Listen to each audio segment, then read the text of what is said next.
So ito guys yung pagkabit natin ng pin light. So sa panandali ang pagkabit ng pin light guys, ito po yung kailangan natin gamitin, splice connector.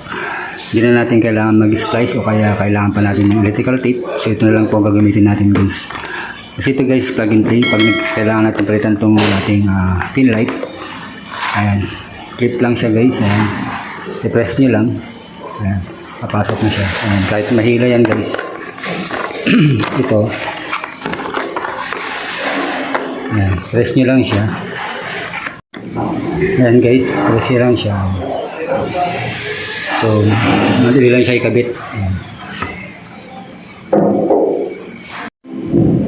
So, yun guys, ito naman yung gagamitin natin pang butas. Bali, ang size po niya is 3 inch. So, ito guys yung gagamitin natin. So, yun po yung butas natin guys. Ayan. So, ganun din dito guys sa paglagay natin dito sa ating connection. So, ayan.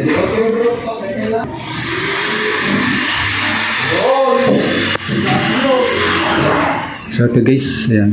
So, panandali ang pagkabit ng ating pin light. Ayan. So, ito siya guys. Ayan. So, kabit na natin. Ayan. Pag nagpalit po tayo guys ng pin light pag nasira, madali siyang tanggalin. Dahil splice connector ang ginamit natin. Press nyo lang siya. Ayan. Tatanggalin natin. Bapak yan ang palaga natin karton mo yan.